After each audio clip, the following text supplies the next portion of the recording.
weli waa barigee laascaanoodda yar alle u soomani waxay kor u sidaan calanka Soomaaliya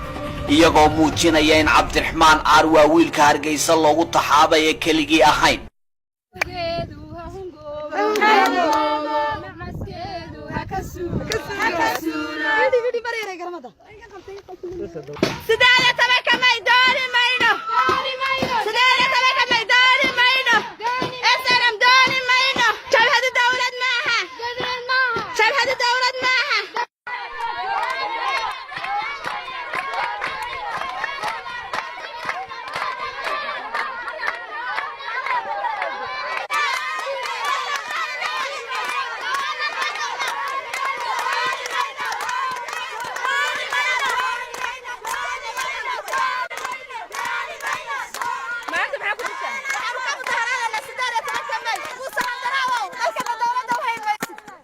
Soomaali baanu nahay waligeena Soomaali baanu ahayn calanka buluuga huwa nahayna waa kaanu dhalinay annagu Soomaaliya waa kaanu u dhalinay walina sidii baanu ugu dhaganay calal saddex daliigooda raaci mayno ma ogolin qaadan mayno kaasa ilaahay nagu waxa weeyaan Soomaaliya kala goynteeda ma ogolin horona uma aanan ogolayno annaga xornimada keenay dadka Soomaali diidkaana oo maanta calankan ka cararaya waa kii loo dhinto dhiigayaga u qabtay aanu Soomaaliya ugu soo halganay waxa weeyaan calankaas aanu haddana ku dhimanaa awal ku dhimanay haddana u taaganahay isla barigee ceerigaaba waatan iyana maaha tii aad ogay waxay huwa yihiin calanka xilligan cabsida ku ah korneylada kulmi way dhawaaqayaan waxay kor u leeyihiin Soomaaliya Soomaali baale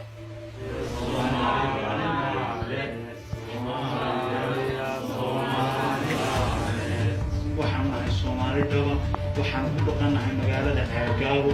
Soomaalinimada iyada ugu weyn meel kasta shacabka Ceergaabo Soomaalinimada ku weyn waxaan leenahay dadka xawiyaan Ceergaabo eedin meeyba laga xusayay Ceergaabo dadka ku nool waa xawiyi waa dad maalin qaran oo eedin meeya xusay waa been Soomaali baan nahay Soomaalinimada ugu ogtiin Soomaali baale ku dhigasaanna taaganahay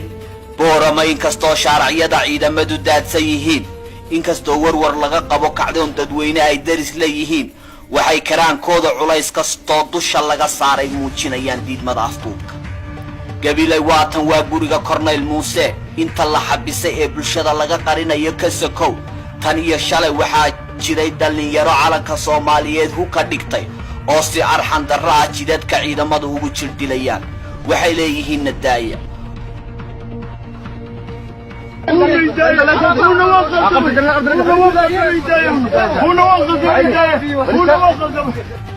waa su'aale maxaa soo cusboonaaday shalay sawirrada ku muuqda ma ay jirin maxaa maanta keenay daal iyo darayada dadweynaha ayaa iskaadhay rajaliida iyo caburinta ayaa dabqashada keentay dawladii adeeg bay bixisaay waxa shacabka soo ridatay cashuur bixinaan adeeg dawladnimo wehel kala sarraysiin dadweyne intan kuba koobnee maxaa soo kordhay waxa taasi sii dheer colaadinta beelaha darafyada xadhig cid gaara qabta sharci koox gaara u adeega qarannimo daas iyo dukaan la muuq noqotay madax Maxamed Siyaad Barre barracaayaysa mar kalena matalaysa wixii shacabka shalay loo sheegay inuu dal u dumay oo tuka darani taagan tahay 28 sano kadib la isla oogsay su'aalaha korneylada hol yaalla ee la xidhiidha muranka meeytida xabaalaha iyo iyaga waxa qayb ka su'aalo tira beelay oo daayirtu jawaab u laayihiin kuwaasoo ay ka mid yihiin hadiiba Maxamed Siyaad Barre aad ka mudan tihiin dugsiyadii uu haweenka danyartaa u dhisay maxaa u gadatay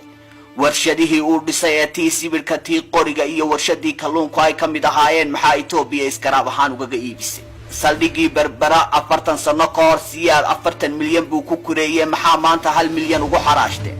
Siyaadka aad ku celcelisaan wuxuu geeriyooday isagoo saboola ubadkiisuna aanay hal guri uga tegine maxaa keenay in ubadkiinu kursiga madaxtinimada milyaneer ku noqdaan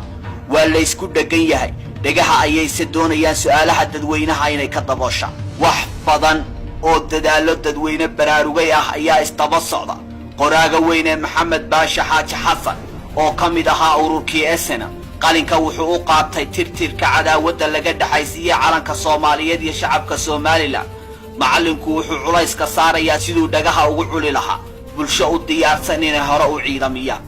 aqoon-yahanadii cabqariyiinta ahaa waa Galaydh iyo Samatare iyagu toos bay dadweynaha u dabiibayaan waxay leeyihiin 18 May sakhrad weeye ka toosa maaha maalinteennii soo baraaruga bay ku dhawaaqayaan tusaalayaal nool bay bixinayaan waxay leeyihiin may cid baa samaysatay meeday maalinteennii xornimadu bari faysaradu xaqa Juun soo celintiisay wada goobayaan June 26 markaan waxaan qabaa in ay tahay maalinta qura ee ina siinaysa saldhigga aan joogsanaynaynu markaa ka tuulan meel kale ma jirto wadamada meel kale ma jirto 18 May iyadaa gashay wadamada garan anuu aabbahay ma dhali karayadii I can't anuu hooyaday ma dhali karayadii no matter how much I try ma dhali karayadii marka la yidhaahdo magacaaguna waa Axmed ayadee Ismaaciil Samatar amba Xaliima Cabdillah that's 26 June anuu ismaan dhalay Ismaaciil Samatar iyo Xaliima Cabdillah baan iyo kuwii ka sii horreeyay 26 June bayna dhashay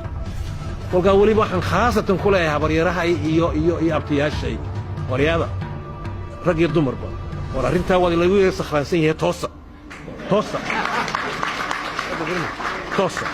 Burco waa magaalada la sheego in calanka laftiisa lagaga dhawaaqay ciidamada xalay la geliyay ka sokow wafdi calama Soomaaliland madaxtooyada Hargeysa looga sii dhiibay ayaa xalay xilli dambe gaadhay waa kuwa wafdigu way cataabayaan halkii lagaga dhawaaqay maalinta la xusayo ayaa shacabku xalay iska hortaageen in wafdiga madaxtooyada laga diray ay biraha Burco ku xidhaan calamada Soomaaliland arrinta jacsaaba meeshii Burco ee diilmeeda bay u dhashay naga heshay maantii baanu dirq ku rakibnayba oo Burco naga hortigo calaamaantii baan dirq ku rakibnay wallahi war rabadaan baa ka soo meeshii Soomaaliland Burco calaamaantii dirq lagu rakibayo anu meel ka soconayso ma garanayso markii ugu horeysay ee Burco Soomaaliland oo laga dhawaaqay shakka kale laga muujiyo anagu waan ku noqonaynaa Hargeysa qolayda ka jirta Soomaaliland aad quwad ka leedahay Soomaaliland baan ka qayb galaynaa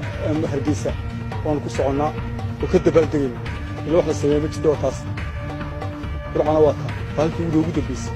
marka maxaanu dhakool ka haysanoo laga yaabay xilibaan dhakool Burco ay ka taagato calaamaadka dad lagu xulxulo haddii shalay bulsho nac iyo colaad dhagaha looga dhaamiyey ay dhagaysan jireen heesaha ay ka mid tahay adigaan kugu hoos dhashay miyaan kaa dhoofayaa dhabtu kolkay timi waxay qaadayaan adigaan kugu hoos jabee miyaan kuu joogayaa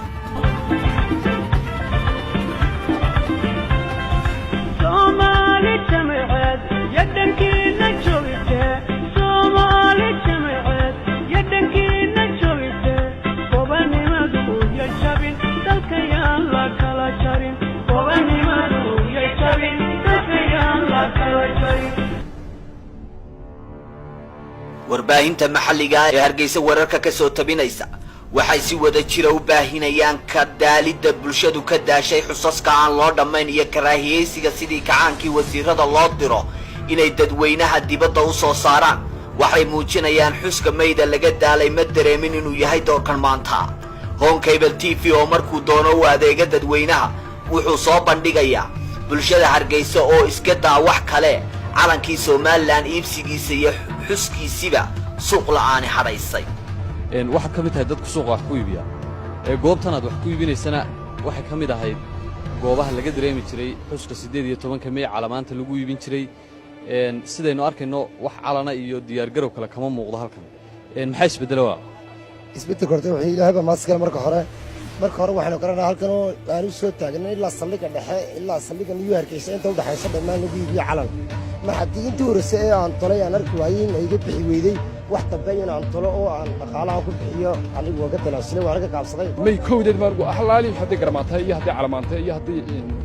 isku joogtahay ba soo iibiyay markii kaabaliga loo waayay cidbada iga ibsi weeyay ayaan anigu iska xarin waa kuwan korneyladii xalay saqdii dhexe heerka cabsidooda shir jaraa'id waagu ku simi waayay ay qabteen dhalinyarada calanka Soomaaliyeed isxajintiisa muujinaya saskay ka qaadeen bay sheegayaan boqolaal ay xabsiga calanka dartii ugu taxaabeen bay tabinayaan haddadaba waxaa layna wargelinayaa in ay jiraan dad doonaya inay kharbadaada sameeyaan dad calaamadii Soomaali weyn iyo wax la xidhiidha qaybinaya ayaa laynoo sheegayaa qaar biliiskaa gacanta ku haya calaamadaha qaarkood waa la hayaa ugu dambayntii haddii caburinta bulshadu ka dhignayd gudcur habeennimo waabaa baryey si kastoo ay isugu dayaan tiro kastoo ciidamo oo ay bulshada duldhigeen shalay iyo habeenkii xalay ahaa misna baajin kari waaye muujinta dareenkooda